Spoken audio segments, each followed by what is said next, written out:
And that's one of the things I love about Dune, right, is how it treats fantasy elements in this sort of scientific way, right? Like the fact that something that is so core to so many fantasy stories, right? Prophecy and chosen ones and fate and destiny and all that is revealed to be man-made and engineered, manufactured, and developed in like a very science fictional way.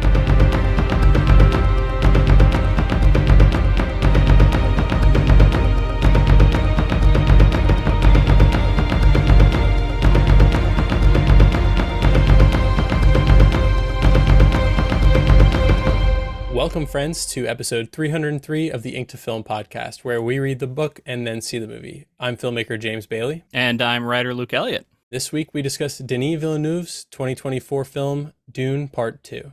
And here to breathe spice with us once again is an award-winning author of numerous novels across both sci-fi and fantasy, including the epic trilogy, The Greenbone Saga, Fonda Lee. Welcome back to the show, Fonda. Thanks. It's great to be back here. I think we've been planning this for a long time, so excited to dive into Dune Part 2. Yeah, even at the end of our previous coverage, which you joined us for Dune Part 1, we mentioned we would love to have you back. So thank you for joining us. Yeah. We also covered The Godfather with you, which was a joy. That was a lot of fun. Those are some really fun episodes. So if anybody else wants to hear more from Fonda on the podcast, go check out those episodes. Absolutely. We also just recently inducted.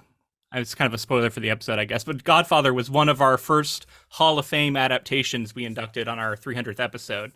So that was a lot of fun, kind of revisiting that coverage. As it deserves to be. That was a big episode, if I say so myself. I thought you would appreciate that one.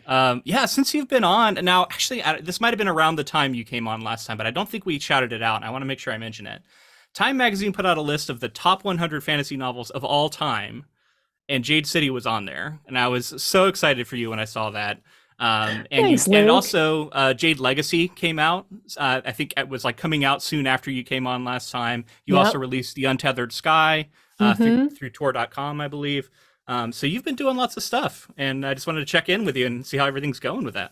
Well, when we last convened for the first Dune movie, I was just a few months shy of finishing the Greenbone Saga. So that was the big milestone on my front. That was a huge 3 books to complete. And then on top of that, I also released a short story collection of tie-in stories to the Greenbone Saga, and then a standalone novella called The Jade Setter of John Loon that also ties in, and Untethered Sky, like you mentioned, which was a standalone fantasy novella that is completely unrelated to the Greenbone Saga. So that's been a breath of fresh air. And now I'm working on a new science fiction novel that I'm under contract for, and that'll come out in 2025. So a lot of stuff in the last couple of years. So excited for that. Can you share a little bit about that novel for people? Since we're all here for Dune, I think listeners might be curious about the sci-fi novel. Yeah, this is somewhat apropos because I think I mentioned in that first episode that we recorded about Dune that one of the things that really inspired me with regards to Dune is its blending of science fiction and fantasy elements, and how it really straddles that line between the science fiction aesthetic, but a lot of epic fantasy elements. So the project that I'm working on right now certainly has some inspirational notes from Dune. I've been describing it as by cyberpunk samurai space opera.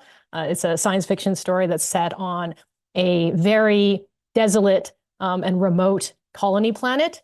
And whilst Dune is a desert world, this world of my novel is a frozen, barren tundra.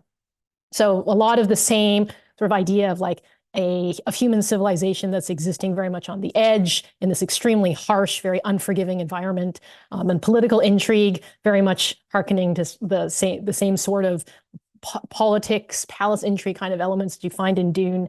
And I've even at one point described the book as if Kurosawa wrote Dune, because it has sort of also nods to the samurai swords men movies that I love from Kurosawa. So yeah, that's definitely a big influence from Dune in that work, certainly.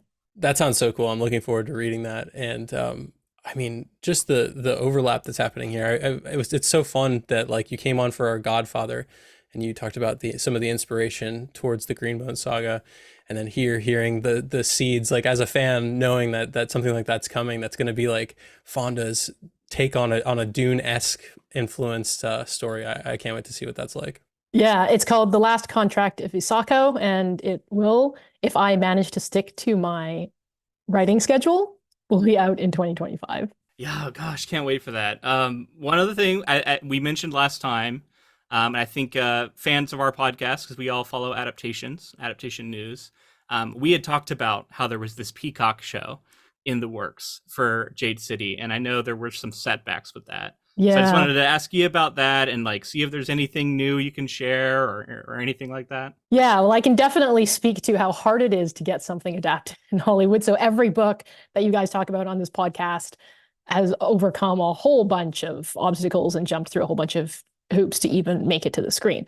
And certainly from my experience, that was the case with the project of mine that was optioned. The Greenbone Saga was in production at Peacock. There was a pilot script written, a second episode was written, and then there was a big shakeup at Peacock. And certain executives left, different executives came in. So that slate got cleared. My project got axed there. And then it has been re-optioned. So now it's with a new production company, and I can't share much because it's still early stages with them. And then there was a writer's strike, so it was on hold for months and months and months, for good reasons, obviously, but that delayed everything in Hollywood. And if I'm ever in a position to share more, hopefully I will be able to do so on the show again. That's awesome to hear. I'm glad it's been optioned again. So excited for that. And once again, if we're still going, which I hope we will be when that comes out, because I'm fingers crossed that it will. I believe it. It deserves we're gonna to be have you adapted. on it. Yeah, it deserves to be there. So we're looking forward to one day, hopefully covering it on the podcast. Well, Yeah. from your lips to the ears of Hollywood, guys. So I did want to check in with where we are with Dune at this point. I'll ask Fonda first. Like after the film release, the initial Denis Villeneuve film, how has its legacy kind of been cemented as time has gone on? And where did you sit with it as you were going into part 2? I came into Dune Part 2 with a lot of excitement, but also some nervousness, some trepidation for a couple of reasons. One, obviously, because it's been a long time since Dune 1 came out. And there was part of me that was like, oh gosh, like have all the delays and all that, is like the momentum going to be lost? Is it going to be as good as it's been? The hype has built for longer even than, you would normally have between 2 installments in a franchise. And the other bigger reason why I was nervous, honestly, is because while I love Dune, the book, I love the first half of the book a lot more than the second half. Every time I've read the book, I feel very engaged and very just riveted by all the events and the politics and the backstabbing and the betrayals and action, all that stuff that happens in the first half of the book. And then the second half of the book is, I feel a lot more mixed about. And I think that whole section where Paul goes to live with the Fremen and he becomes Muad'Dib, and all the trippy stuff starts happening with the spice and the prescience. And I always felt a little more disconnected, not quite as engaged in that part. And then the last part of that book feels like it just snowballs and everything wraps up super fast. So if I was, looking at the 2 parts of the movie, I would have expected that I would be more engaged with the first movie than with the second. I was very curious to see whether or not he would be able to pull off what I thought was a kind of messy second half of the book and pull it into something really coherent and compelling for the screen. Do you feel like as time has gone on, that first movie has kind of grown on you? I mean, we all liked it, I think, from the initial bit, but like, does it feel like larger than just after release now, leading into a sequel? Yeah, honestly, it has, insofar as I realized that I hadn't really forgotten much of it. And this is something that I would sort of expect after 2+ years, is that I'd forget sort of the key things that happened in the first movie. And I found that I really hadn't. And, even revisiting it, I was like, oh yeah, like I remember all this. It came back very, very quickly. And the visuals, I think, were absolutely very memorable and stuck in my mind even over the span of time. And now, having seen both parts, I really felt like the first part walked so the second could run. Well, and I was very happy with how it all came together. I know it's March. but I'm already predicting that it's going to be the favorite movie for me of the year, if at least one of the top favorite movies of this year. How about you, Luke? Where is Yeah. the first I'm at in so your- excited. We covered Dune for the first time. I read the book for the first time for the show. I had seen like a little bit of, I think, the Lynch Dune in the past. I hadn't watched it in its entirety. I'd caught some of the Sci-Fi Channel series, but I wasn't like a Dune person. Like I didn't know a ton about it. I wasn't a huge fan. I just knew its reputation. And then through the course of covering it, I think I became a fan. I really liked it. I liked the book a lot. I saw what people saw in it. But still, it's like such a dense, just like rich book with so many details and so much world building and like thematic things going on that like people analyze over and over again as they reread these books, especially that first book, right? It kind of felt like we were kind of skimming the surface a little bit because as much as we try and dive into it, it's our first read. Then we see the movie, and I love the movie, but it was like very much just like a setting up movie too. It was like, okay, we kind of got to see where Villeneuve's going with this. How's he going to stick the landing? And that, depending on the second movie, how that went, it was going to make a big difference for like how I felt about the first movie. I'm so excited to say that I think it did. I think it landed, and it makes me like the first movie even more. I did watch it last weekend, the first movie again. I'd seen it, I think, like 3 or 4 other times since it came out. So I've seen it a bunch of times now. And yeah, I mean, I remembered most of it, but even now watching it, I was picking up on more things. I've played the Dune board game like a dozen times since we covered it. And that has tons of little details. Like it talks about the Spacing Guild, it talks about the Emperor, and like all these different little characters. And I've just immersed myself in so much more Dune stuff now that going into it, I'm like, I know what all of this means. I know what all these names are. I know who all these people are. And once you get to that level of familiarity, you can really start getting into the minutia of what's going on. And I found a lot of that really rewarding. My memory of the first one, before I rewatched it going into this coverage, was that it was kind of underrated. I remember all of my friends that are as plugged into this sort of genre storytelling liked it for sure. And I know I talked to a lot of people, seen a lot of things online, but as we got closer and closer to the second movie coming out, I felt the hype start to really build. And I think it's like something to do with it being available on streaming platforms at the right time, and just like the Villeneuve's legacy continuing to grow. People are looking at this run of the last like 7-8 movies he's done, and they are all incredible.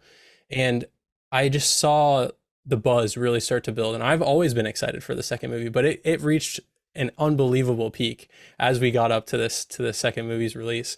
The way that Villeneuve is grounding Arrakis and really showing each, I mean, we only see really one other planet in the first movie, but he's finding a way to like key in on details that make everything feel believable. So like the thing that's important to Arrakis is the spice, is the sand, and then there's like a spiritual journey going on throughout, and like the film feels like that. And after this first movie, it really did feel like that was a great sci-fi film, but it was a lot of setup. I remembered thinking back about the coverage that we had, and that second half, like Fonda said, does feel like it's got a lot of moving parts, and it's like it kind of loses its connection to like the humanity of the characters and stuff. And I think that's partially intentional, as we see in this film and kind of what happens with Paul. It doesn't feel like I'm able to stay as connected. And then this film, I mean, it just changed the way that I see Dune. And I want to read now, having seen both, I want to revisit the original novel because it surprised me. This film really surprised me. And some small tweaks that maybe some purists will feel, a little conflicted about, I thought were excellent changes and really kept me connected to a lot of these characters, and modernized is like a weird word that comes with a lot of baggage, but modernized it to my sensibilities, and it really rounded out Dune as a whole for me now that I've seen the second film. Coming out of Dune Part 2, I think that the most similar experience that I can recall coming out of a movie was after the third Lord of the Rings movie came out. Because each of the Lord of the Rings movies was impressive on its own, right? Like you'd watch them, you'd be like, that was great. But you really only felt like Peter Jackson really got to tell his story and see his vision come to life after that third movie came out and the entire thing was complete. And it felt like, oh, okay, now you see the whole picture and you see just how impressive it is. That's how I felt coming out of Dune Part 2. I love that comparison. Excellent comparison. I also feel like, spoilers, this might not even be the end of our Denis Villeneuve Dune coverage. We may be getting more, but we'll talk Yep. about that nearing the end of the episode. I The wanted idea to that cut in real quick before we get any farther, James, to just let the listener know we are going to be talking some generalities. We might touch on some book stuff, but we're trying our best not to spoil Dune 2 if you haven't seen it yet, as far as like what actually happens in the movie, until we get to the plot stuff. So for now, you're still safe, and we'll let you know when we're going to get into actual movie spoilers. but it does feel like this is the culmination. Like the story has been told at this point, and the idea that we may be getting more, and the idea that, like you said, it does feel like that final climactic message, the arc that he wanted to tell with Paul and really Arrakis and a lot of these characters has been fully realized, and we might be getting more, which just blows my mind. And yeah, what a cool comparison that is, because I think pretty much everyone agrees that The Lord of the Rings is like one of the top fantasy adaptations, and I think it's going to hold a special place because it inspired people in a similar way to Star Wars. And I remember mentioning in our Dune Part 1, like I think these are the films that kids right now are going to watch and just have their film minds blown open and want to become filmmakers. And it really does feel that momentous and that important of a moment in sci-fi and fantasy. Totally agree. I was thinking about how it's so seldom these days. And I'm someone who tries to embrace excitement and tries to embrace loving art and being excited about the things I like, and trying not to because I feel like too often we get guarded with our excitement because we've been burned too many times, and I don't want to live that way. So I want to be hyped and I want to get excited for things. But I was nervous, right? It's like, so much hype for this. I really hope it can nail it. And then, but even like going to the theater, I went and saw this in IMAX, which I do recommend. See it on like the biggest screen you can. This is such a spectacle. I was just like, I don't think I've been this excited for a movie since I was a kid. Like it was up there. And then to have it deliver in the way that I thought it did, like it was astounding. I'm just sitting there just like grinning the whole time I'm watching this movie. And just like loving the changes that were being made. Talking about adaptations, I think so many smart things were done, which we'll get into like the specifics of the changes. Some of them were bold. Some of them took a lot of, I don't know, courage on the part of Denis Villeneuve to be like, I'm going to change this major thing. Despite knowing, how fervent the Dune fan base is, but believing that like it was going to be for something that was going to serve this movie and serve this series that he wants to make, and that we're going to come along for the ride. And like, I'm there for it. Mhm. I think this is one of the most visually stunning films I've ever seen. Like it's up there for me with like Mad Max Fury Road in terms of just the beauty of it. And I don't mean stunning in a like, oh, look at all the CGI special effects that you see with Marvel, but I mean like visually stunning in that it's jaw-dropping in some of the shots that he's pulled off, just the sheer kind of glory of some of those scenes. Like Paul riding the sandworm, like there's moments in there that are just really, really memorable from a visual standpoint. And it's a filmmaker operating at the top of his game. All of those shots are so emotionally resonant. Like they're feeding back into the story in the ways that like each environment feels so realized, and it feels like a place that we've visited or things that you would notice if you've spent time somewhere. Yeah, and it always just ties back into the characters. And there's so many, I mean, the emotional spectrum of this movie, like there's quite a bit of funny moments. There's so much emotional, like fuck yeah moments. There's some romance elements, some heartbreaking moments, and ultimately like this like arc, without saying too much, is to me felt a little in the novel. It felt unrealized, and I assumed it was because there was more books to come. And I think that Villeneuve is pulling some of that up from possibly later Dune books and finishing the arc here in this story in a way that I was like, man, that he distilled down what I think Herbert was eventually going to get to, and he's done it in 2 movies and kind of capped off the original novel in such a cool way. He's talked about that. Like I think he said his favorite Dune book is Dune Messiah. He's so excited about Dune Messiah and setting it up. And yeah, like we can't spoil what actually happens in this movie, but there are so many elements of the complexity of this like colonialism, the savior narrative, that are present in the book, but are definitely being emphasized here. And we'll talk about all the ways in which they were, in a way to make sure that like he's not just telling the hero's journey here. It's so much more than that. And that's one of the things I found so refreshing about this is even as it like seems like the kind of story we've seen a bunch of times, it is so different than the hero that we've seen time and again, rise to power and save the day. It just feels so different than that, and through a lot of really clever ways in which he shifted some things around, even though that is still like at the heart of Herbert's novel. It's really fascinating. Well, I know you guys have talked on the podcast a whole lot around that balance between being faithful to the book when producing a film adaptation versus doing something new and different with the material that kind of goes its own way. And there's fantastic episodes of successful adaptations on both ends of that spectrum, right? This was a great adaptation because it was so faithful, or this was a great adaptation because it turned the source material around and did something very different.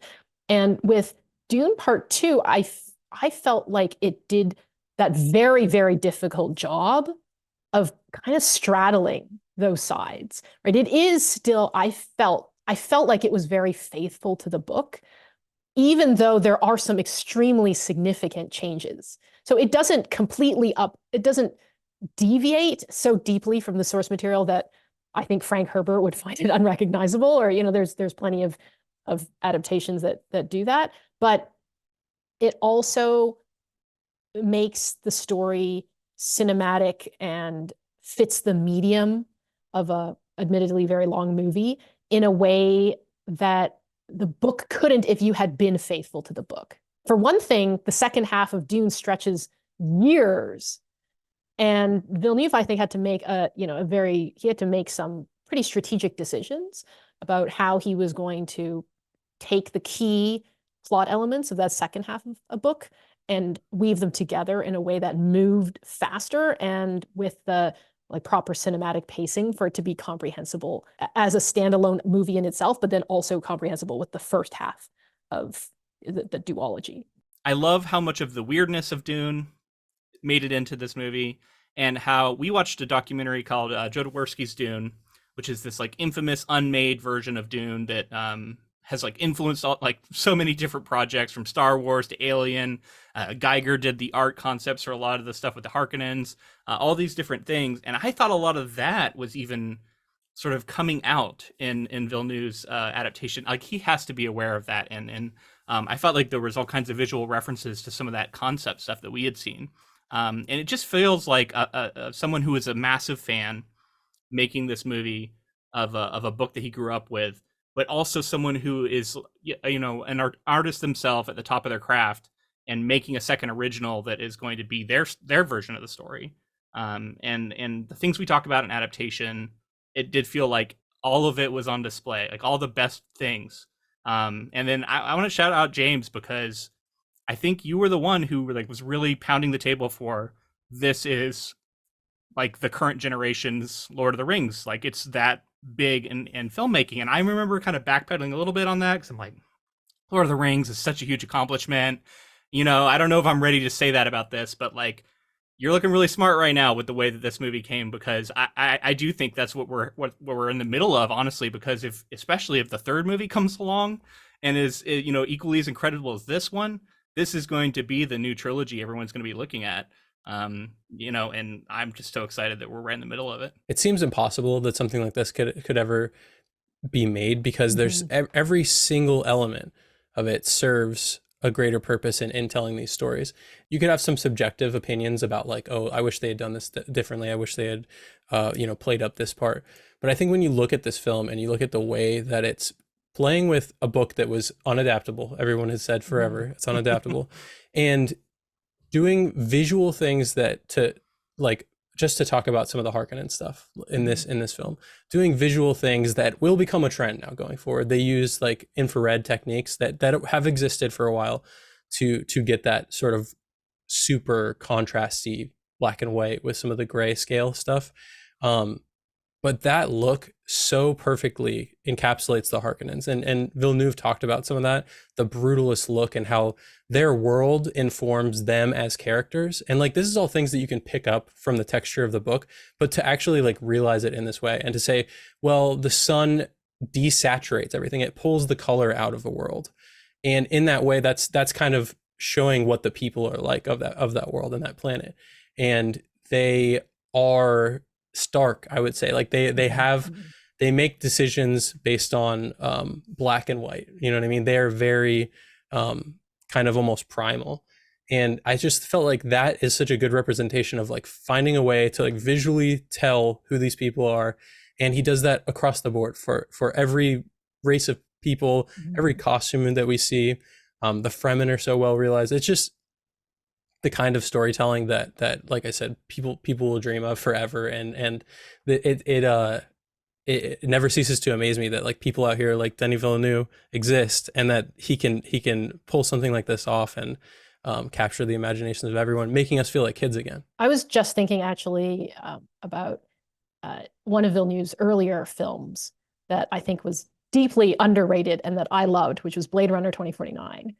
That was a film that I think when you look at the filmography of Villeneuve, and you'll be able to sort of see that from like a tonal standpoint was like the prequel to Dune for him, right? He took like a big science fiction franchise, a very well-loved one, Blade Runner, and he brought his own filmmaker sensibility to it. And in Blade Runner 2049, you can see a lot of stuff that he's doing there that very much was the precursor to stuff that he's done in Dune, right? Like the sense of very grand scale and the starkness, the bleakness of some of those shots, and then juxtaposed with also very kind of close in, very human shots as well. And that I remember coming out of Blade, and I think you see that style, reverberate through a lot of his films, including Arrival, right? Sicario. There's so many of those moments in those previous films that I felt like were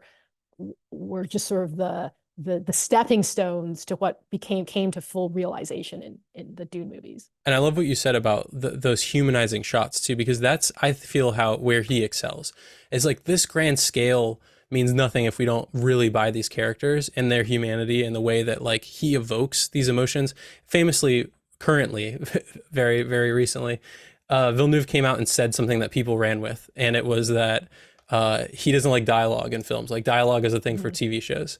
And I think it's people are blowing it way out of proportion for one, but that is a great idea because it is, everyone's always said like the basic thing of film is show don't tell. Like that's just like a known thing at this point. But the way that he allows the actors to express all of this range of emotion in this massive scale of a story, and it could so easily have gone the other way. It could so easily not feel human. It could so easily not feel relatable, but everything along the way does feel relatable. And I think it's just a credit to like his understanding of character and also juggling that with these like unbelievable worlds. And specifically the idea to go close, the idea to let an actor go through these moments in a scene is what I'm always thinking about in Dune. It's like there's these grand scale shots, these massive fleets landing and troops everywhere, but it's not the scale that does it for me. It's these like really intimate shots that we get with like spice flying around people and some of the visions and the way that it plays with the religion of the story. There was a interview I watched with him recently where it was like on YouTube, and he was picking his favorite shots from like each of his movies. And it was so interesting to see what he was choosing because it was not the ones you would expect. So for Blade Runner 2049, he chose this shot that's like towards the start of the movie where we're in the car with Kay, and it's him, he's asleep, and it's like showing his hand as he's waking up. And like that's the shot. That's his favorite from the entire movie.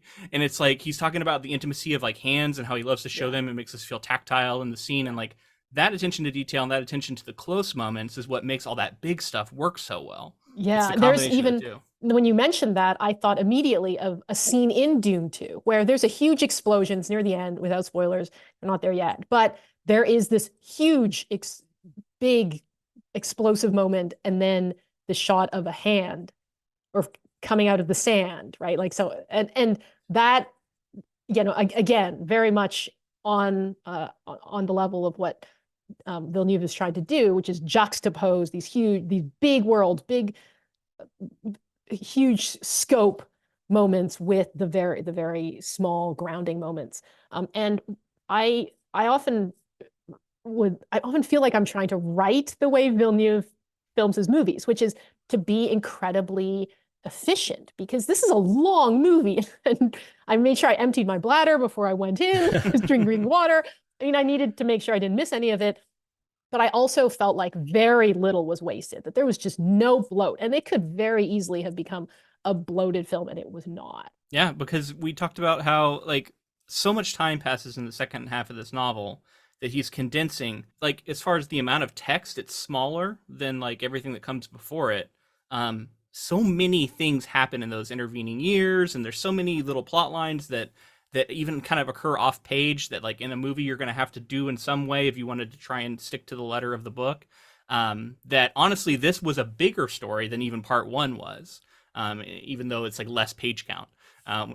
And I was really impressed with the way he cut that together, kept the pacing going. And even though it never felt rushed, I also never felt like we were lingering too long anywhere. And the reality is, if you're a filmmaker trying to adapt something like the second half of Dune, you know that there's going to be stuff that gets cut that people are pissed off about. There's just no way to please everyone with this, because you can't possibly try to put it all in, but you also are going to lose something along the way that somebody is going to wish that was there. So it's a I don't envy him this situation, but I think he did a pretty admirable job of it. It's one of the things that is kind of a challenge of adaptations, is that, especially when you have these great filmmakers coming in and doing them, it's their thing now, yet they're adapting somebody's work. And so there's always this tension between wanting to put their own stamp on it and do their own thing, and like how much do they even care about honoring the book, or is it more just about like where the book took them? And they all have different approaches to this, but it's a little bit different than just like making your own thing, making your own movie that has no connection to anything else in the world, because then you can just do whatever you want and there's no expectation. So yeah, even attempting, which I love adaptations, so I think people should attempt it, but it is kind of tricky in that way. I wanted to highlight the way he connects these two films as well. Is like this film does feel like a progression, and it does feel like it gets bigger, but it feels like it's still got the same visual language, and in some ways, like I said, it's advancing that. These, there's many things that hindered this film, and yet it still ended up in this scenario, which I think it's excellent. I think it's a masterpiece. We had COVID during the first one, and around the time of that release, so he had to juggle that, and then going into this one, a writer, just really Hollywood strikes in general started happening. And that was more so like towards the tail end of the production and the editing and everything, putting this film together to get it into theaters. But still somehow through all of that, having the consistency and like the continuity still connect so well to these two films. It really does feel like the same thing as like the Lord of the Rings, where they shot them all back to back. It feels like we flowed right into this one, and he didn't skip a beat. Talking about the score, seeing this film in IMAX, not just for the large screen, but for that sound and what they provide, those IMAX theaters provide for sound design, it was shaking me to my core. Some of the bassy moments and like the Harkonnens obviously throat sing, and the things that all of those things felt with the massive screen and the sound design, and it just felt so much larger than life. It was like it's one of the most incredible experiences I can remember in going to a theater, and just like the presentation and how it's put on screen feels so epic in nature. And I know that's an overused word, but like this is epic. It's so massive in every way. And the story that it tells, like you said, Luke, it's I think most people would be forgiven for thinking that this is going to be the hero's journey and everything's going to end up exactly how we think it's going to. But for this to be subversive and to tell this story feels so, it's just perfect for this time period as well. All right, time to move into the plot. So I will start off by reading one of three sections. Princess Irulan Corrino secretly journals that Paul Atreides may still live, while her father, Emperor Shaddam IV, is dispirited after promoting the fall of House Atreides. Stilgar's Fremen troops, including Paul and Lady Jessica, overcome a Harkonnen ambush. Reaching Sietch Tabor, some Fremen suspect Jessica and Paul are spies, though others see signs of the prophecy that a mother and son from the outer world will bring prosperity to Arrakis. Stilgar informs Jessica that their reverend mother is dying and that Jessica must be her replacement by drinking the water of life. Jessica transmutes the poison and thus survives and inherits the memories of every female ancestor in the lineage. The water also prematurely awakens the mind of her unborn daughter, Aaliyah, allowing Jessica to communicate with her. They agree that Northern Arrakis, especially the weak-minded, must be convinced first of the prophecy. Chani believes the prophecy is false and designed to control the Fremen, but when Paul makes a speech about not seeking power and wanting only to fight alongside them, Chani develops respect for him. Now we can start talking about specifics, but gosh, I'm just so excited. Where do you even begin? Yeah, there's so much, right? I mean, I think one place to start is the characters. First off, I think that the film does a better job than the book did in showing Paul's reluctance and fear of becoming a messiah that could bring enormous devastation to the galaxy. I think that it is there's a lot in the book about Paul's prescience and the whole Bene Gesserit breeding program and how he could be like the Kwisatz Haderach, but like I didn't feel as connected to his fear as I did in the film. And I think the way that the film does this is by playing off a few of the other big characters in his life, and namely Jessica, who's very, very determined to protect Paul by elevating him to this Messiah status. And she takes on a much more active role, I felt, in the film. And you kind of see her scheming and the setup with Aaliyah becoming conscious in her womb, and she's basically having a conversation with her unborn fetus, which is super creepy. But she's doing that and taking on a very kind of behind the scenes, pulling the strings role with the Fremen to get Paul to this position that he actually fears being put into. And then on the other side, you have Chani, who is much more skeptical in the film than she is in the books. And she doesn't have that same role in the books of being basically the person who doesn't believe in the prophecy and wants really the leader, the Fremen, to fight for themselves and to not kind of fall to the outside manipulations of off-worlders. She has a much different role, I felt like, in this second half that highlighted the struggle. So between the two main women in his life, his mother and then the woman that he's starting to fall in love with, Paul is really torn between like this destiny that could be super dangerous, that could lead the Fremen to give him his revenge and lead the Fremen to power, but also has all these horrible destructive consequences that he's foreseen. So I thought that the film starts to also just do really interesting things with Paul's position by giving both of the women more of a voice in this movie than they even have in the book. And what smart changes too, because like I remember the reaction to Zendaya's involvement in the first Dune film was like, why was she even on the poster? Why was she in the trailer? All this, and to pivot that character some and to make her so much more important to the plot in this way, like I thought that was such a cool change. And Zendaya kills it in this movie too. Like she's the heartbeat, I think, of this. As we start to lose some of Paul's humanity, like I think she continues to be the voice of reason in many cases, and challenging all of that that Paul is kind of grappling with. And then the change in Aaliyah too.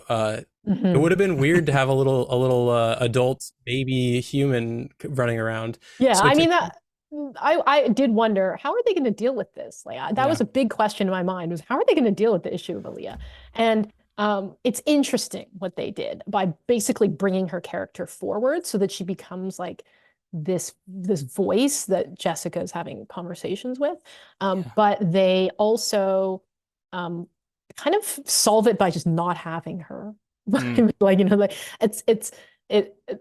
I'm a little bit on the fence about her role in the film, because one of the gripes that I do have with the second half of the film is that everything happens unbelievably quickly, right? Like all of this stuff of Paul becoming a leader among the Fremen and taking, all the campaigns against the spice manufacturing, all the politics with the Emperor, the whole second final act that's this big battle, that all happens in less time than it takes to gestate a fetus, which is just, which is just like I'm much more capable of believing that, you know, it took Paul many years to learn the ways of the desert and to rise into influence and to et cetera, et cetera. And now the film has to make me believe that he's doing all this in like just breakneck speed of like less than 9 months. I mean, Jessica she still hasn't given birth by the end of the film. Have you been pregnant for like 7 years? Like, what is going on? I'm curious if that really was the linchpin that he needed. He was like, we got to keep her in the womb. Like, we can't, as soon as, is that maybe why everything had to progress so quickly? I think I know why. So, or at least my theory. Talking about the changes to Chani, which I think is like essential to the biggest changes that Villeneuve made to this story, and how he wanted her to represent the counter to the Messiah.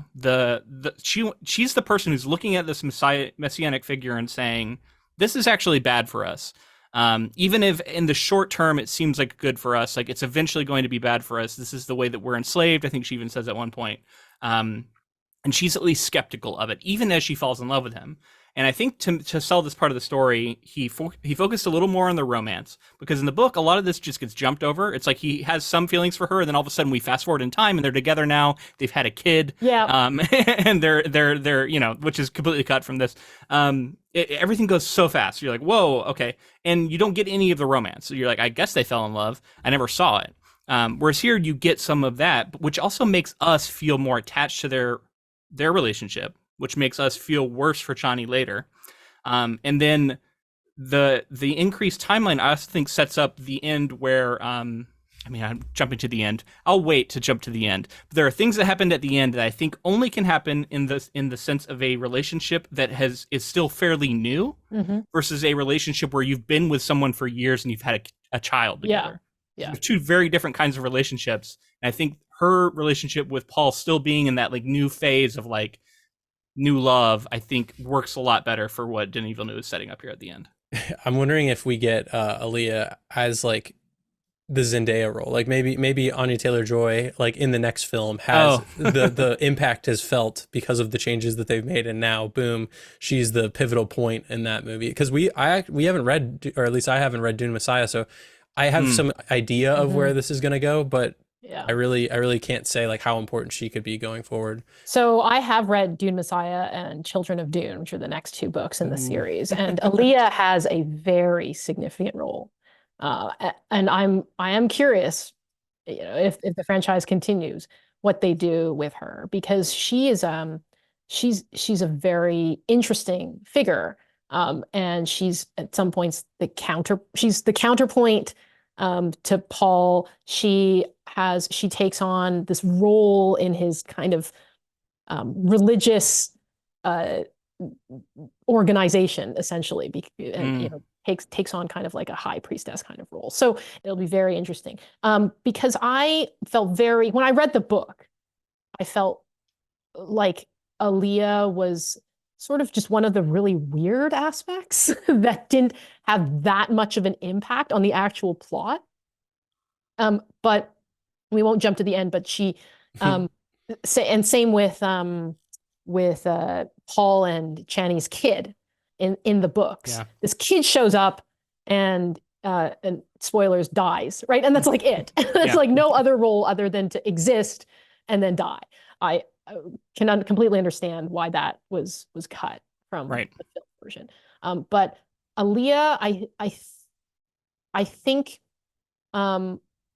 was in some ways kind of another layer to Jessica rather than a character on her own in this film, because in the books Jessica isn't talking to Aaliyah. Like when Aaliyah is born, she's already born with all of these memories, and she's, you know, sort of this mutant in a sense. But in the films, Aaliyah becomes a way for Jessica to reveal more of herself to the audience, because she's having these conversations and she's basically like scheming with Aaliyah.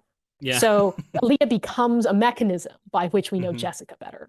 So I wanted to weigh in more on Jessica too, because she was maybe my favorite character in the book. And she's pretty different here in a lot of ways, at least from what we see. A lot of what makes her compelling in the book is that we keep getting her inner thoughts. So we see that everything she's doing, even when sometimes it might be a little questionable, she's doing because she loves Paul, and she continues to come back to that. And like, we trust that love. She loved, the Duke, Duke Leto. She seems like a good person. And so, yes, she's caught up in the stuff with the Bene Gesserit, but we kind of trust her in a way. And in the movie, they move away from that. And all of a sudden, we had a bit of that in the first movie, but now all of a sudden she kind of, especially after she drinks the water of life and she starts really leaning into this stuff, she starts acting in ways that we're like, I don't know about any of this. Right, I'm not on board. She almost takes on an antagonistic role. Yeah.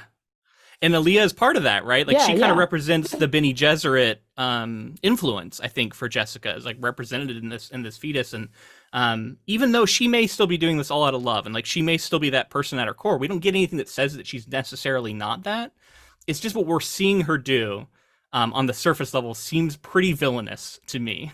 And I think it's because of the direction, like you said earlier, that they took with Paul and Chani, right? Like, now that we're rooting for Paul and Chani, the fact that and the fact that Paul has a lot more reluctance and fear with regards to his role as a Messiah, that makes a lot of what Jessica is doing to protect him. And it does seem quite clear that she is doing this to protect him, and also potentially to have revenge on all the stuff that was done to the Atreides.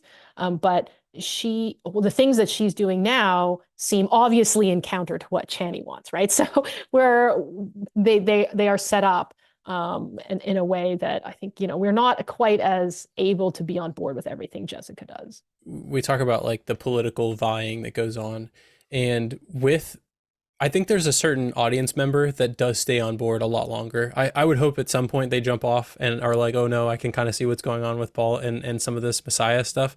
But if you're on board and you're like, I want revenge for the Atreides, I can feel that kind of pulling and catapulting people all the way through the movie and being like, you know what, maybe Jessica should get this force and get everything developed so that Paul can become this ruler and get back at the Harkonnens.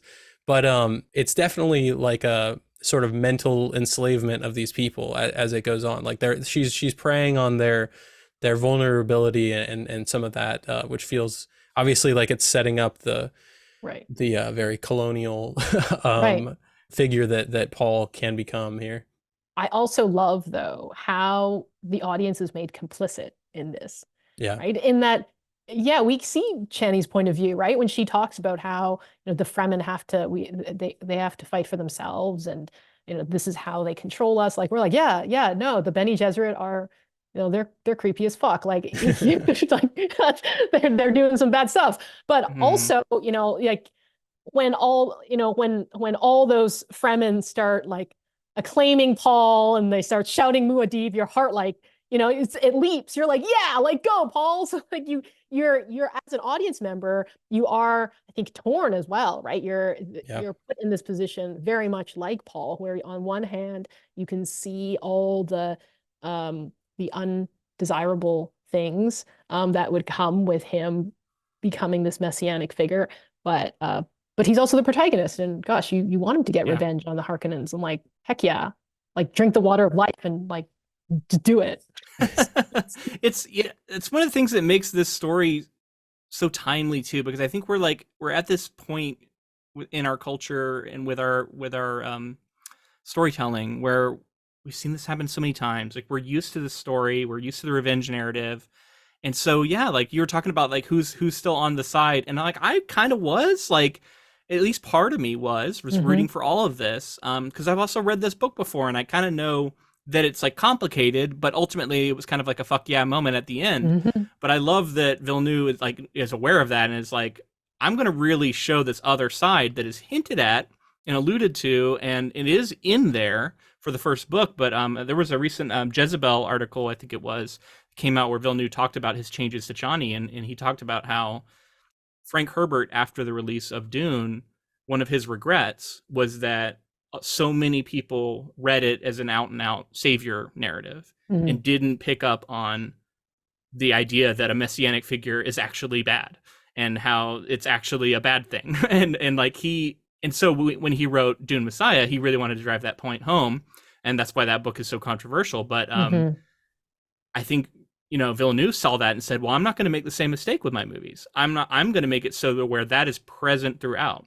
And as much as it is in the first movie, it really becomes into light really here does. about how just troubling a lot of this stuff is. Even as we're cheering it on, part of us is going, well, maybe I shouldn't be cheering this on. This is actually pretty dark. I would say, jumping to the end, the rug is really, anybody who is still on his side, the rug's pulled out from underneath you. Well, I think one of the ways that Villeneuve does this, like you said, Luke, bringing more of these themes up to the upfront, is he pays a lot more attention to what's going on with the Bene Gesserit.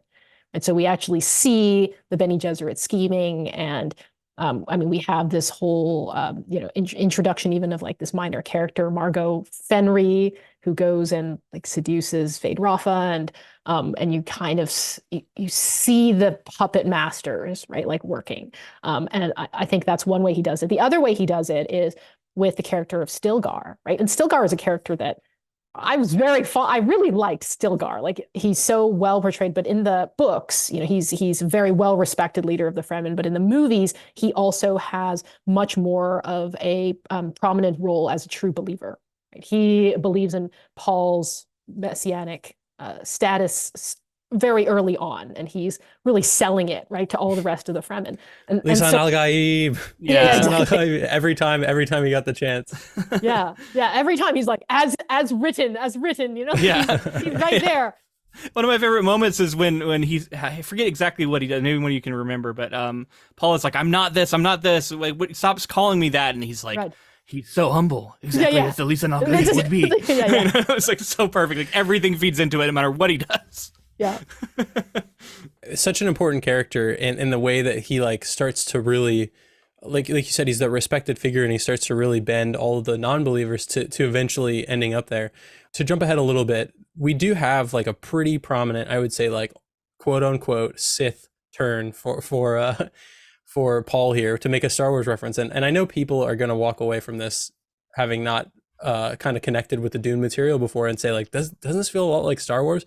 And I think really in this case, it's because in the book, at least for me, kind of maintained up until the very end of the original Dune novel, some level of like, oh, he might still do the right thing. Almost halfway through the movie, he starts wearing hoods and having shadowy faces, and he's walking around looking at people, yelling at people, to where you're like, oh, like this guy's turning into a bad guy. So like the visual and like it's all there for you as far as like the language of film is concerned. Like, this guy's turning to the dark side at this point. And kind of like tracking that and seeing like where you continue to root for him. I don't know. It makes it really complicated. Yeah, that's interesting, because that's an interesting comparison, because I actually don't, like, I'm bumping up against it a little bit, because in Star Wars is like famously black and white, right? Like, it's like good versus evil, right? Like, it's the Sith are bad and the Jedi are good. And, like, yeah, you might root for some Sith, but like, they're bad guys, and that. Like, this is such a complicated situation, because there's like a genocide going on. Like, the people of the Fremen are being wiped out by the Harkonnens. And part of this, even as it's like the only way forward for House Atreides, it's the only way forward for the Fremen in a sense. Like, it kind of has to happen. They're going to get wiped out. And so you have to and I think Paul falls in love with the people as much as he falls in love with Chani. And he's like, I can't, that's ultimately what forces his hand. He's like, I'm going to go through with this, even though I know what it's going to do to me, because it's the only way that they survive. And so even though he is definitely getting darker, and I agree, there is a visual language to him doing darker stuff, it's still really complicated, where it's like, he's not full villain for me. Right. He never becomes full villain. Well, I'm with you. I agree. Oh, I sorry. never felt like, the Harkonnens are obviously villains, right? Like, the whole visual language around the Harkonnens is like, they are 100% the bad guys, right? Like, there's no kind of ifs, ands, and buts. Like, they are all psychotic bastards, right? So almost anything seems, Paul becoming a messiah and becoming the savior and leading a holy war into the galaxy, that all seems incredibly justified when up against the Harkonnens. Yeah, exactly. Right? So I never felt like, when they were, just blowing up shit and like taking those harvesters out, I was rooting for them the entire time, because the Harkonnens were so awful. And I think the way that the film really brings kind of Paul's decision to embrace this prophecy and become Muad'Dib is the moment when Siege Tabra is destroyed, right? That doesn't happen in the books. The books, it just kind of, there's a whole bunch of years that pass and Paul Nat becomes a leader. But then the emperor arrives and there's kind of like this moment where like this big battle happens. But there isn't the moment that there is in the films where Feyd-Rautha shows up with gunships and blows, burns all the Paul's birds, home, right? Like basically destroys destroys the Fremen community. And then you see like, I mean, kids getting blown up, and I mean it's a pretty brutal analysis. It's like stuff that's happening in the Middle East right now, right? It's just like, yeah, absolutely. There's that moment after that, right, where they have to decide whether to go to the south. And that's also something that's not in the books, is this kind of idea that there's kind of all these other Fremen, that they're the fundamentalists out there that will follow Paul if he goes south and shows up there and drinks the water of life. And that there isn't that kind of dark night of the soul moment in the books, but it's very prominent here, because that's the moment where he's like, I'm not doing it. I'm not going to the south, right? He runs off and Chani goes after him, and he kind of has he changes his mind. He's like, this is the only, I have to do it, right? That's the only, they were basically like, you are a leader, you have to go, and he gives in. So I agree with you, Luke, that I think that he remains even when he does stuff that's pretty questionable, he's doing it from a place of he's trying to not just get revenge. I think if it was just about revenge, we would have maybe a harder time seeing it. But from a point of like, I've got to save the Fremen. Yeah.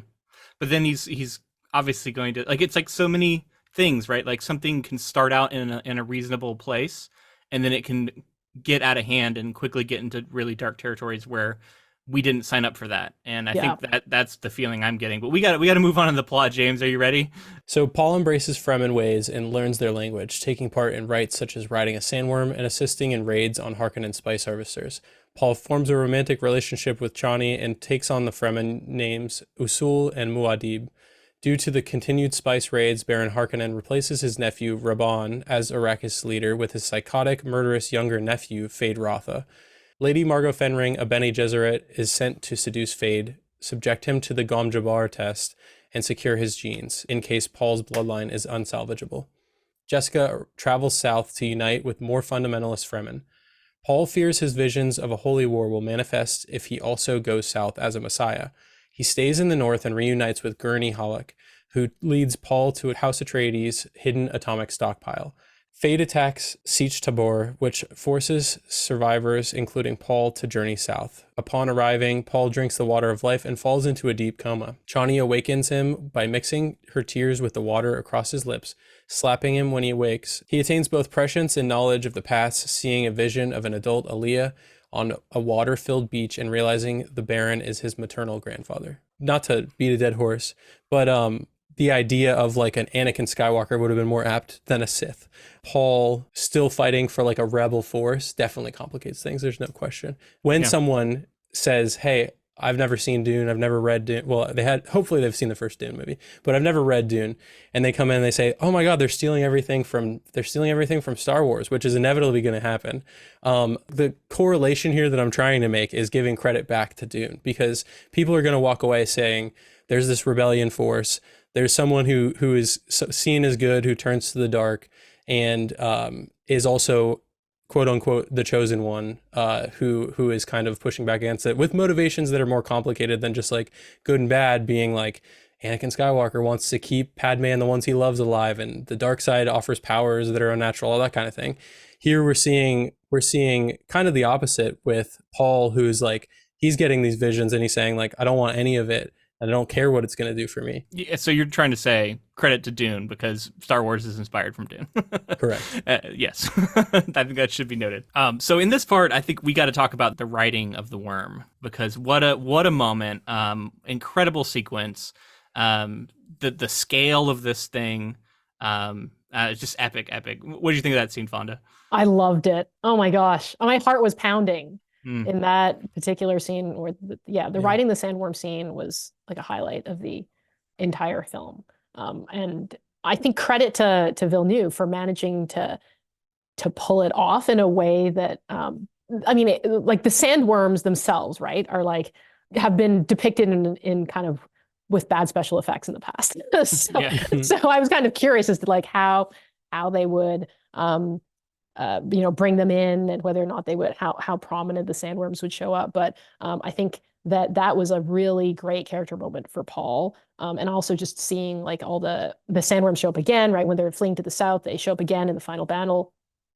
So they feel much more present and real. And I think actually one of my favorite scenes right around the time was also that scene in when Jessica goes to the south, and there's that scene where they show her how they harvest the water of life by yanking a baby sandworm out of the sand and then drowning it and extract it. And it all just was like, oh, like it all felt much more real, like much more grounded than, even in the books, you get a lot of kind of talk about the water of life and the prescience. And I mean, Frank Herbert was apparently like aspired. He was just tripping on mushrooms apparently a lot.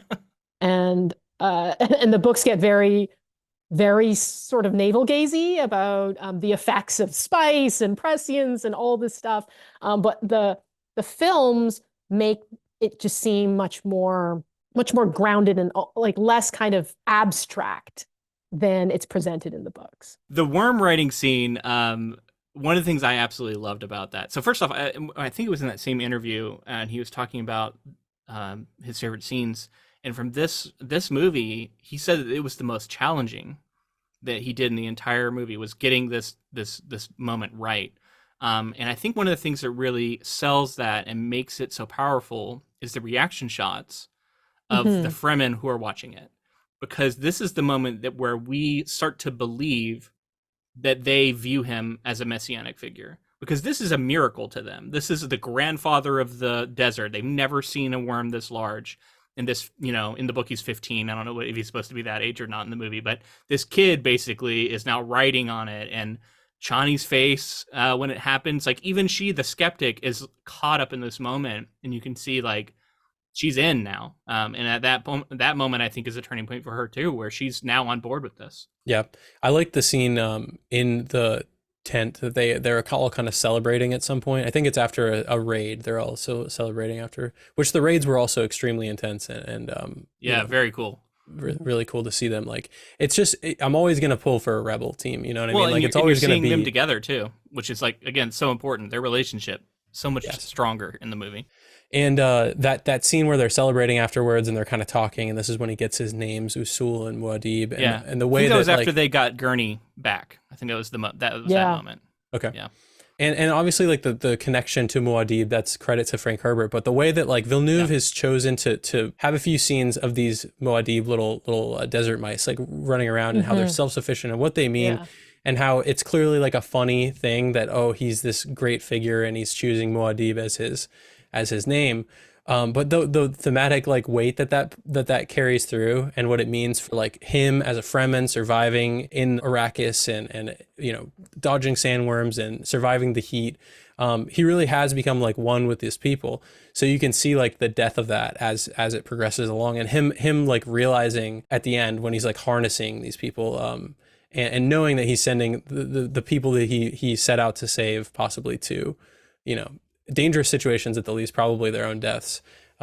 It's complex because he feels like a figure who could have continued on the path of the Fremen, right? Like very easily, if somehow he was able to fight back against this prophecy, he could have just continued to be maybe a leader for them, but really could have kind of been what Chani wanted him to be. Maybe, but I think the way that the film makes it impossible for him is really building Feyd-Rautha up.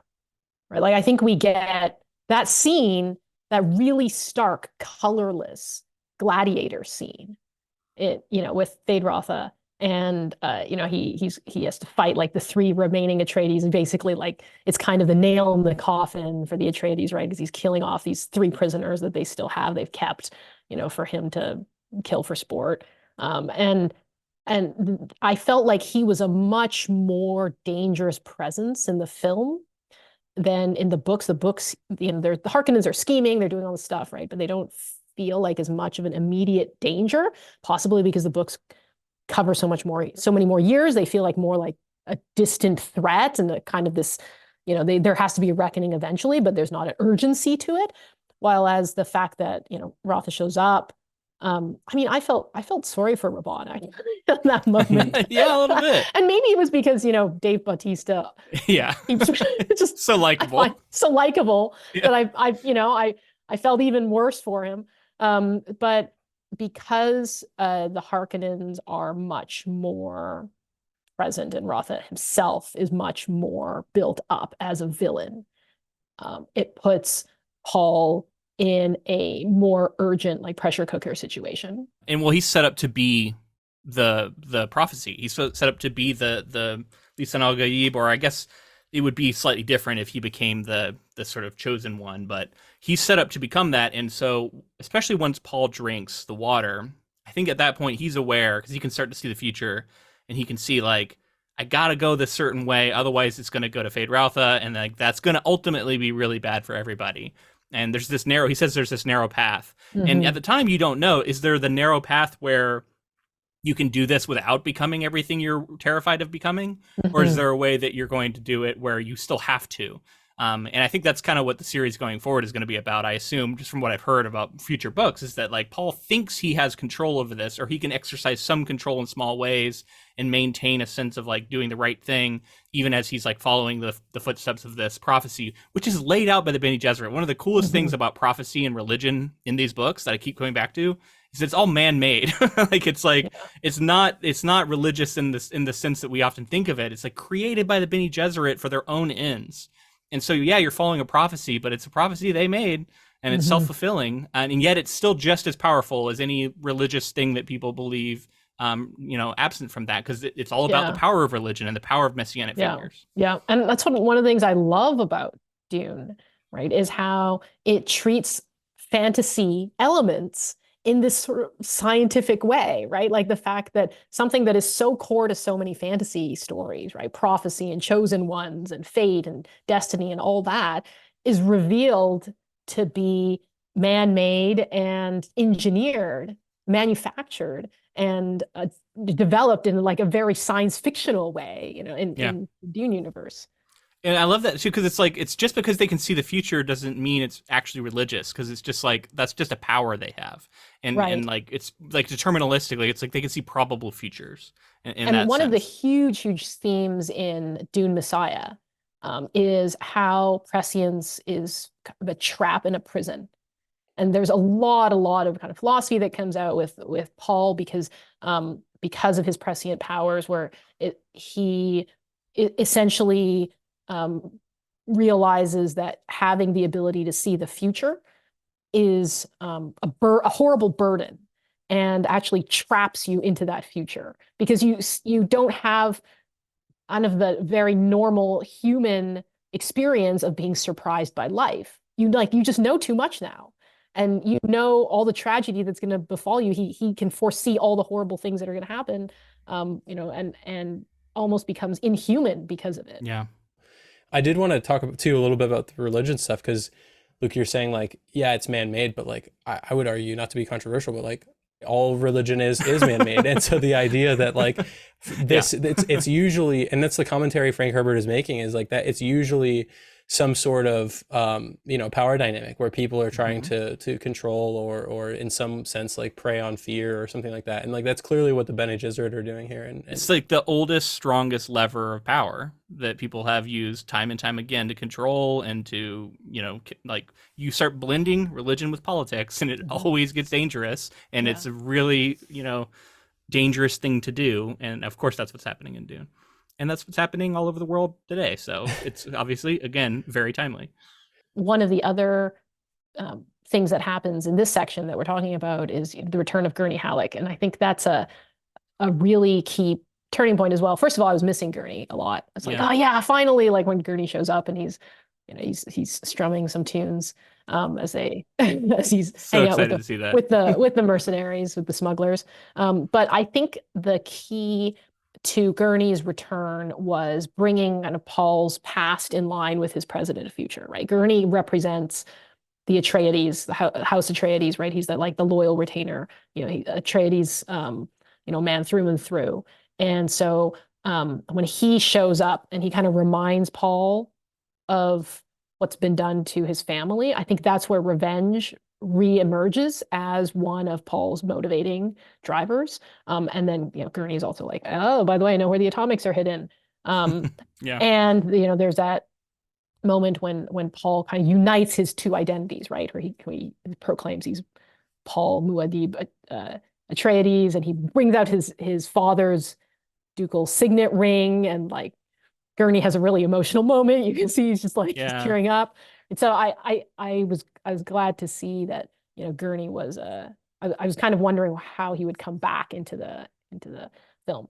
But there is a very big deviation in Gurney's role, and actually in the second half of the story overall, which is there isn't this suspicion on the part of some people that Jessica was in fact the traitor. So in the books, there is this subplot where Gurney and the Mentat Thufir Hawat believe that Jessica was the traitor instead of Iwi. They didn't realize that Iwi was the traitor.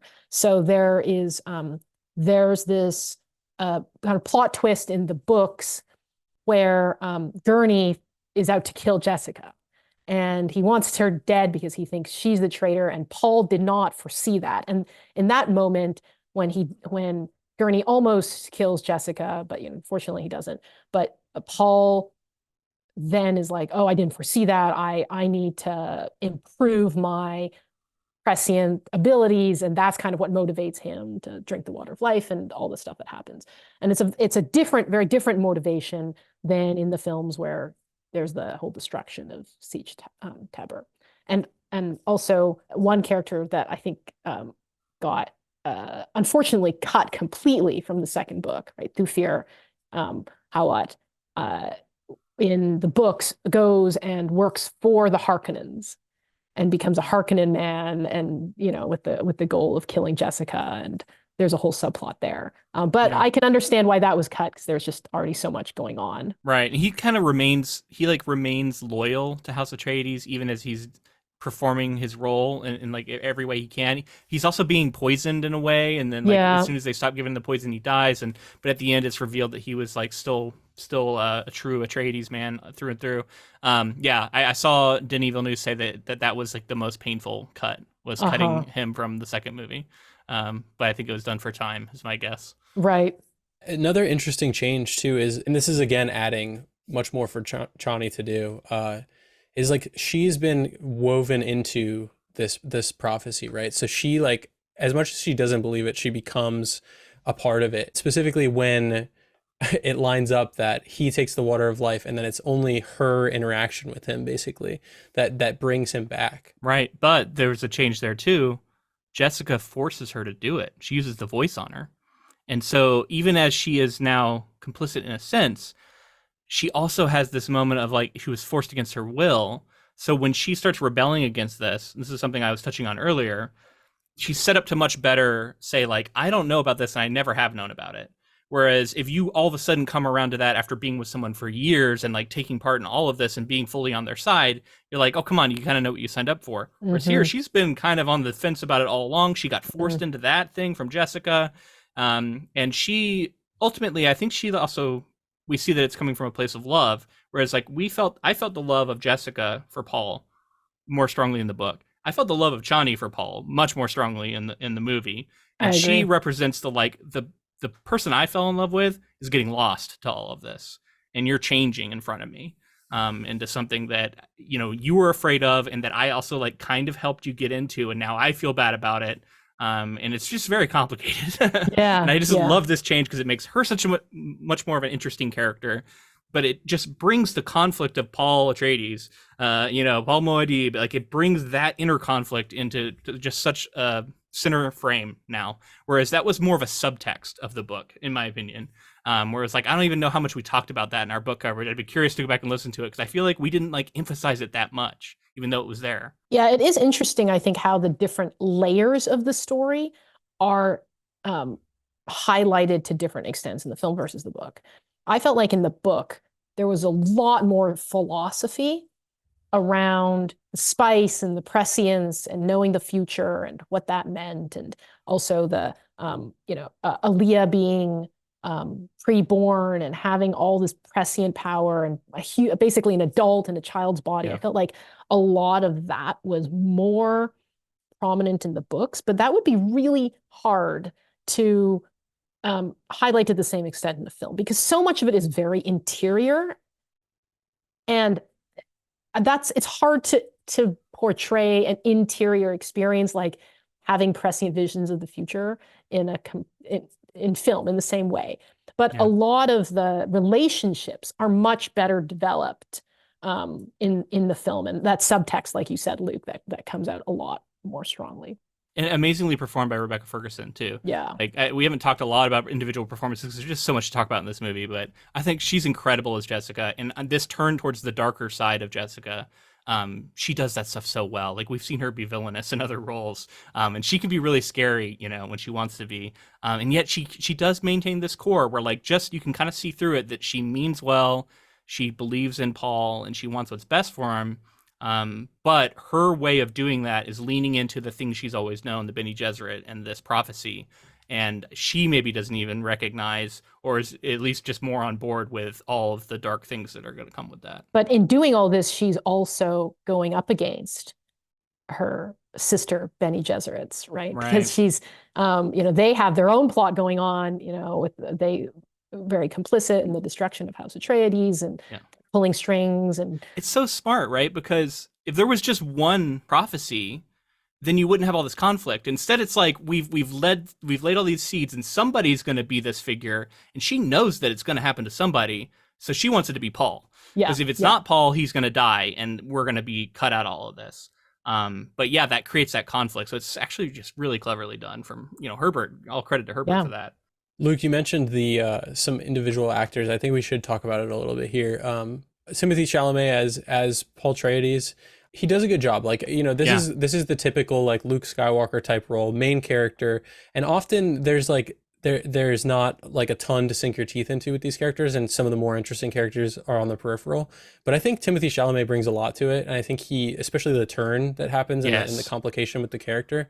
I was surprised, and I actually thought he brought a lot to the role. I mean, I'm named after Luke Skywalker, so I have an affection for that character. But this turn here is probably more interesting than anything I've seen from Luke. I loved some of these moments where, he had been consistent throughout as this like kind of lovable. He's very smart, but he's kind of naive, and he's very capable, but clearly young. And then the turn he makes when he storms into that meeting, that like big, I guess like I don't know what like a religious meeting or like the council of leaders. Council, yeah. And he comes up on there, and he is just like so assertive and dominant, and he's like telling people what's going to be, what he's not going to do. He's calling everybody out in the crowd. He's just so in control. And that I think that just marks such a turning point for that character. And Chani sees that and is like, who is this guy? And yeah, he takes on like a scary element that then persists, because like when he attacks, like I don't know, I freaking love that. Like he was so scary, and like when he storms into the final throne room, he was in that full mode of like, this is Paul Muad'Dib, the warrior. Real quick before we leave behind, I just want to co-sign on how amazing the look was on Gady Prime, and the black and white. We've touched on it a little bit here and there, but the idea of this like black sun or something they say, and it makes everything black and white when you're in it. And it looks so cool. And that was the part where I got the Geiger influence from Jodorowsky's Dune. I just loved the look of all that. It's one of the bigger, more like out there moments. And I think it absolutely nailed it, and it's such a great introduction for Feyd-Rautha and making him an interesting villain, even though he really doesn't have that much screen time when you think about it. But he does a lot with it. Yeah, I love the almost like implosion fireworks that they had going on. Oh yeah, they looked like ink blots almost in the sky. It's really cool. And then there were those creepy dudes that looked like hammerhead sharks, and I was like, what is the lore behind it? That keeps happening, right? There was that weird butt like spider in the first movie. Everybody was like, I just want the second movie to be about that character. And we didn't get that, unfortunately, but maybe these hammerhead guys are the new one. It's such a great example of of world building by implication, right? Like we talk about this a lot, like, Luke, as writers, we're always talking about like, how do you world build in a way where like the world feels really complete, but you're really showing the audience the tip of the iceberg, right? Like this is a good example of that, where it's like, not everything that we see is going to be explained. Like, Right. the those weird dudes and the bus fighter, like, well, maybe we'll never know, but like that's what makes it cool, and it makes everything feel like, oh yeah, there was a lot of thought that was put into this. So I want to talk about the rest of these actors really quick, especially the newcomers. We had like Austin Butler come in as Feyd-Rautha, like we talked about. We had Florence Pugh as Princess Irulan. We had Christopher Walken as the Emperor, like all these wild casting choices, and really the biggest stars in the world all working on the same film. It just feels like, again, it adds to that momentous feeling of this film in general. Yeah, I mean, I have to shout out Christopher Walken just because he plays corrupt and decrepit so well. Yeah, definitely. I think Princess Irulan is the one too that is going to be. I think that's the real Chani from the first movie. Like I think that's the character we're going to get a lot more of in the next one, Florence Pugh, which because she's only in a little bit here. And to cast Anya Taylor-Joy as Leah, though, like that's like clearly she's going to have a cameo. Right. I was so shocked. Like I didn't dig a lot into the marketing materials for this, so like just to see the cast all come together is so crazy. I knew she was announced as like a secret character who was like identity had been hidden, and I didn't look into it, but I knew that was Aaliyah. I was like, oh, she's Aaliyah. But I just didn't know how it was going to play out, so I was still surprised. So moving into the final part of the plot here, the Southern Fremen leaders urge Paul to challenge Stilgar for leadership, but he refuses and instead proves himself by reciting the thoughts of two Fremen spectators. He declares himself the Lisan al-Gaib and sends a letter challenging Shaddam, who then arrives on Arrakis with Irulan and his Sardaukar troops. Paul's Fremen surround Shaddam and attack using atomics and sandworms. The Sardaukar are overpowered. Paul kills the Baron and takes Shaddam and his entourage captive. Gurney intercepts a fleeing Raban and kills him. As Paul challenges Shaddam for the throne, the great houses arrive in orbit. Paul threatens to destroy Arrakis' spice fields with the Atreides atomics if they intervene. Paul challenges Shaddam to a duel, who chooses Feyd-Rautha as his champion. Feyd-Rautha nearly kills Paul before Paul fatally stabs him, imploring Paul to spare his father's life. Irulan offers herself as Paul's bride. Though Paul accepts this, he tells Chani he will always love her. Shaddam kneels and kisses Paul's signet ring, though above Arrakis, the great houses refuse to accept Paul's ascendancy. He orders his Fremen to attack the orbiting fleet. As Stilgar leads the Fremen onto the confiscated Sardaukar ships, Jessica and Alia reflect that this is the beginning of Muad'Dib's holy war, while a heartbroken Chani refuses to bow to Paul and departs on a sandworm. What an epic finale. From the atomics going off to the sandworms coming out of the smoke. We get 3 sandworms. That's like the moment we've all been waiting for, right? Coming in at the Sardaukar. It looks so good.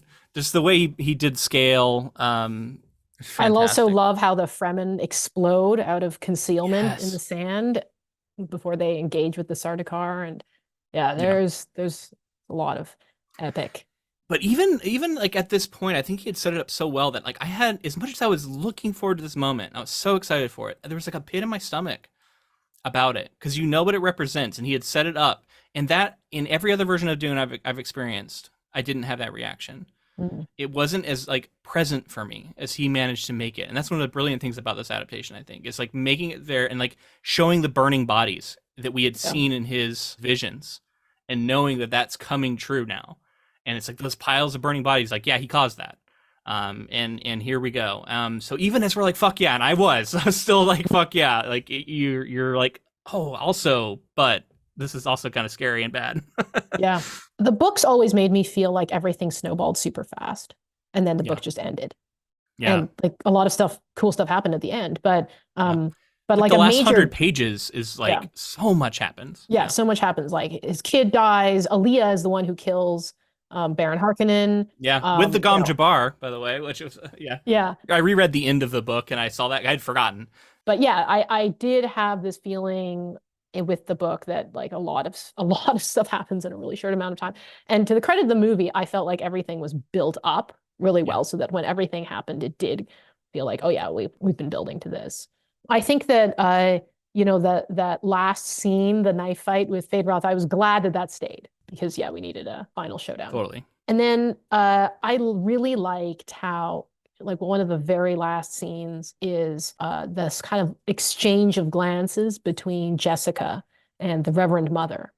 And I think it sums up so much of the movie because Jessica says, you know, you should have believed, you should have picked the right side, you know, or something like that. And the Reverend Mother replies with, don't you know, there are no sides. It's almost like speaking to the audience in that moment, right? Because we've talked so much about how Paul is a conflicted character, and we have other characters that are representing this big moral conundrum that he has. And as the audience, you know, we're complicit in everything that happens because we're cheering for this, for him to prevail, to destroy the Harkonnens, to like lead the Fremen on their holy war. Like, yeah, go for it. But like also, you know, we when Jessica and the Reverend Mother have that little exchange at the end, it's like, oh yeah, no, this is not a black and white. This is not Star Wars. Right. And I can't overstate how impactful the score was. Like just in these moments, the rising score, this triumphant thing, and you're gonna cheer for it because subliminally it's all there for you. So you're like, here we go, the nukes are going off, everything's going crazy. There's a sandstorm behind the worms, behind you know, it's all built up for them to like win this strategic desert power battle, right? Like this was ultimately like what Paul's father foresaw. Like this is like what you can harness if you use your terrain to your advantage. So the way that it all comes together, and you're like, this is it, this is the moment, and Paul kills the Baron, and that's like that full circle moment of, okay, now we've had that revenge for the Atreides and everything that's happened, and we can take over and start over from there.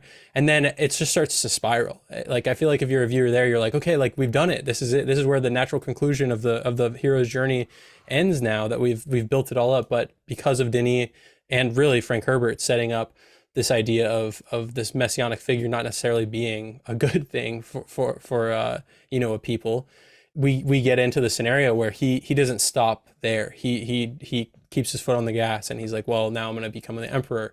And then because of and I don't remember in the book if the houses like react the way that, because they like don't. They said basically they immediately jump into war at the end of this film. Yeah, I don't think that's the end of the book. No, it's not the end of the book. And a lot of this sense of, you know, the destructive path of the messianic figure doesn't really show up in the book until it doesn't show up until Dune Messiah. It's very heavily featured in Dune Messiah, but it doesn't make as much of an impact. And so I think, you know, like Luke said, a lot of those themes from Dune Messiah have been pulled forward, especially because you see all the Fremen like rushing into the ships, and you know, he's like, send them to paradise, right? Like, oh shit, like yeah, now, Valhalla. You know? Yeah, exactly. Yeah. So it's I think very much encapsulated by the difference in how the relationship between Paul and Chani turns out, right? Like we have seen over and over again in this film, the Fremen saying, don't give water to the dead, right? Like water is so precious, and you know, you can't give up any of your moisture. You know, if you need a vomit, like just hold it in. And then we see Chani calling the sandworm, and she's crying, right? And like that, it's just so evocative a moment, right? That kind of puts it just puts the pin on that whole tragic arc. And it comes full circle too from the opening shot of the first movie is Chani, and we come back to the final shot of being on her again. I was also thinking about like the greater idea of like what water represents to the Fremen too, is like in death they pull all the moisture out of people. Well, really they kind of put it into this pool, but let's say the Harkonnens, they pull the moisture out of them, and it's dirty water, they use it for cooking or whatever. The idea of Paul sending all these Fremen out to their deaths is like giving water away. When these people die, like in effect, that water's not coming back to Dune in any way. Going out to the stars, I feel like is like the symbolic thing of like he's breaking all of their things that they've built up in their culture over time. I mean, it almost seems like they would never. Why would they ever want to do this unless there was a prophecy about it deeply ingrained in their society over thousands of years? Yeah. Well, that has been setting them up to do it. It'll be really interesting to see. I mean, if there's future movies, how they go into the ecological transformation of Dune, because that is also a huge theme that gets even more prominent in future books, and how they have this. You know, this vision of what Dune could be. It could be this green paradise, but it's not that simple, right? Like there's a whole bunch. There's basically it's essentially the destruction of the Fremen culture and of the sandworm. So there's just there's so much going on. I love that. It goes to the heart of like what like the story seed for this with Frank Herbert, because he thought about the concept of Dune while he was analyzing these dunes on the Oregon coast and how they were attempting to fight erosion. I forget all the details, but they were like trying to terraform these dunes to stop doing, what they were doing, and how difficult that was proving to be. And so, yeah, the terraforming of Arrakis is like such an important thing that I do think is getting pushed to the next movie because we don't really get into it here. The Harkonnens, I felt like in the book, we got a lot more of their like internal scheming against each other. We see hints of that here or there, but I love that there was a moment as the Baron was chopped off from his floating device and he's like knows that he's losing, is he's like reaching for the throne.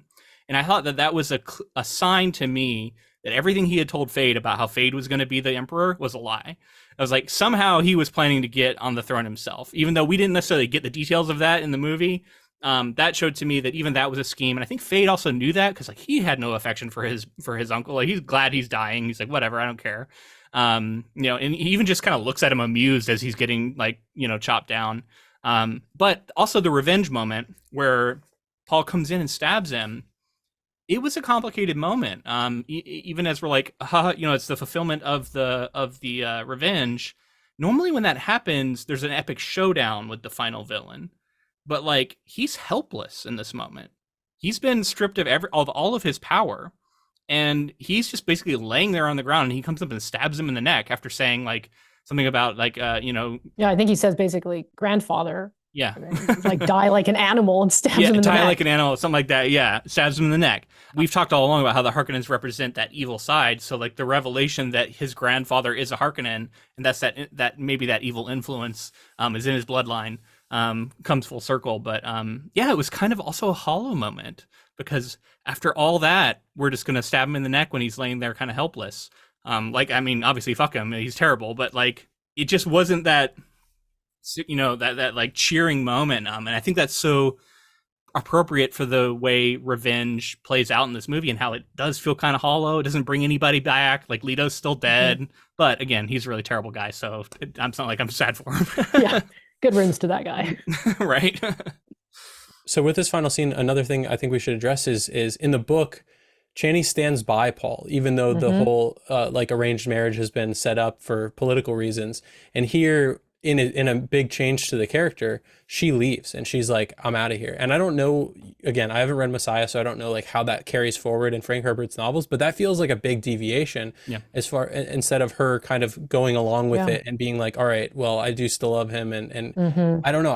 I thought that was a really strong update because of course she would feel this way. It's a really significant deviation, and one that I can't quite figure out how they're going to work around if the movie continue and they try to continue with the plot of Dune Messiah, because Chani she's a very pivotal figure in kind of Paul's reign, right, in Dune Messiah. So with her gone, to Luke's point, maybe it's Princess Irulan who steps into some of that, or maybe Chani comes back somehow. I don't know. I wonder how much of that decision to have her leave is a sort of a modern sensibility about the idea of her being a concubine, because that is essentially what she becomes at the end of the book, right? He marries Irulan, but interestingly, the final line of the book, Dune, is a conversation between Jessica and Chani, where Jessica is like, essentially says, okay, yeah, sure, he's married to this other woman, but history will show that us concubines were like the real wives, right? Like that's kind of it's sort of an interesting note to end the book on.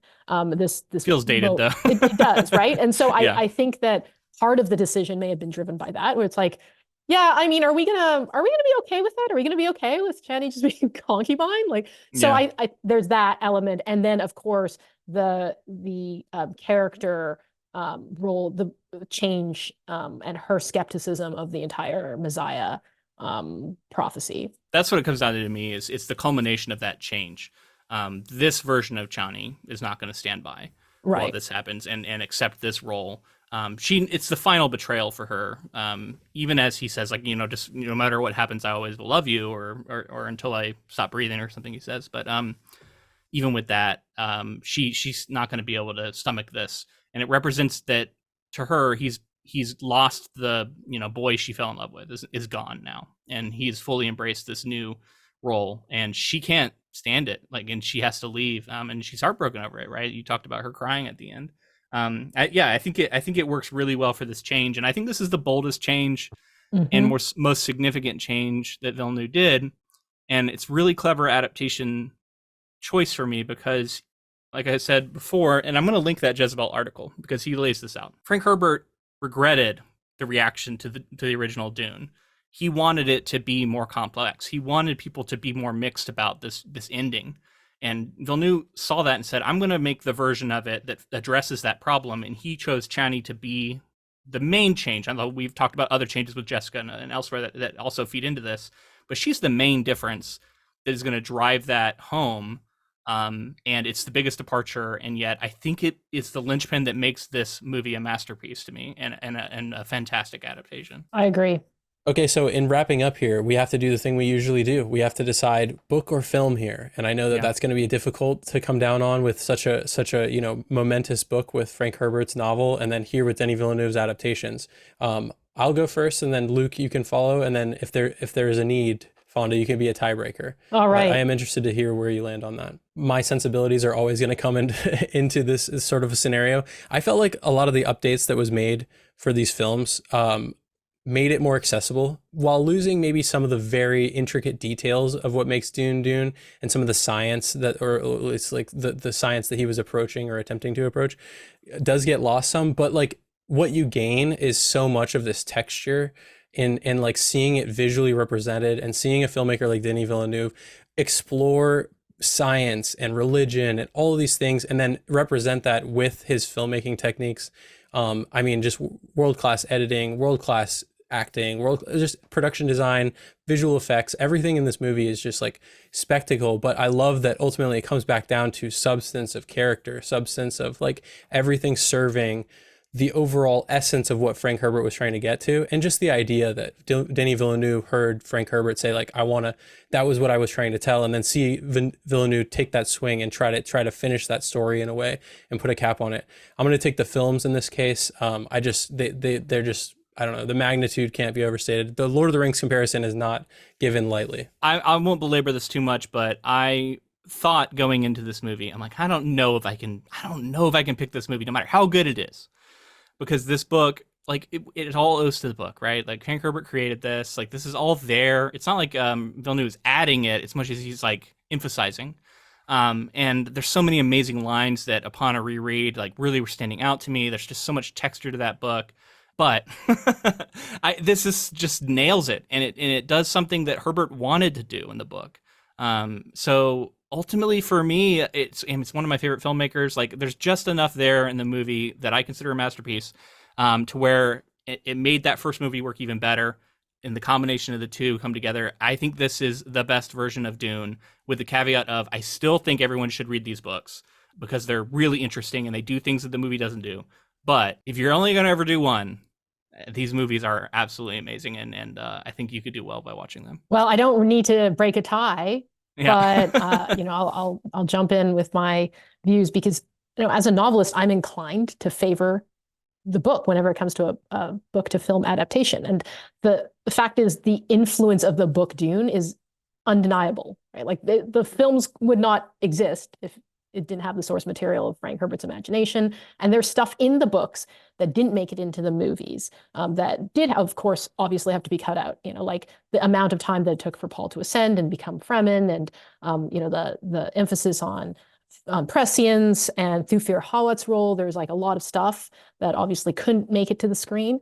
But like overall, I think the decisions that were made when it came to adaptation were really strategic, really smart, and fundamentally true to the messaging of the novels. And so when it comes down to it, I kind of have to base the decision off of if I was going to spend my time either rereading the book or rewatching the movies, which would I do? And maybe it is recency, but I'm rewatching the movies. So I gotta give it to them. Thank you so much for coming on again with us, Fonda, talking about Dune. I know that Dune Messiah is something that Villeneuve has talked about. I think he said that the script is almost done. And this movie, I know we didn't touch on box office, but I think it did double what Dune 1 Wow. did. So to me, it sounds like Dune Messiah is happening. Oh, it's happening. Hans Zimmer hasn't stopped writing music for Dune Messiah. It's absolutely happening. So it's not just rumored, it's happening. At this point, I will watch anything Villeneuve puts out. Agreed. Well, if we do cover Dune Messiah, it would be amazing if you would join us and finish out the trilogy. Who knows when that's going to come out? Who knows where we will be? But if you would be willing, we would love to have you. And thanks again for joining us this time. It's been a lot of fun. It's been a pleasure. So stick around for the very end. We're going to announce our next project, which was just voted on by our patrons. So pay attention for that. If you enjoyed this episode, please let us know in the form of a rating and review. Let us know in the comments. Love to hear from you. And be sure to connect with us on social media. We're on Facebook, Twitter, Instagram, all of those at Ink to Film. We're also on TikTok, Blue Sky. Wherever you think we may be, we probably are. So look for us. We're probably there. Speaking of Patreon, we have a Patreon, patreon.com/inktofilm, where we have all kinds of bonus content, including we just did Room 237, the 237, the Shining documentary, where it talks about all kinds of wild stuff, like the theory that Kubrick faked the moon landing. So you get to hear us react to that film over on Patreon. So check it out. Yeah, spoilers. He did not fake the moon landing. And What? thank you to Russ Begden for the use of our intro and outro music. All right, all that's left to do is to announce our next project. This one's been a long time coming, and I think that's why it won the poll. That's my guess. It feels like this is an area that we should have gone by now. And that's covering a Bond film. We are going to be tackling Casino Royale, which is the first in the Bond novels. I've never read one. Obviously seen Bond films over the years, but I've never read the book. Really curious to see what that's like. We'll release our book episode next week. So hopefully you're looking forward to that. And until next time. Keep adapting.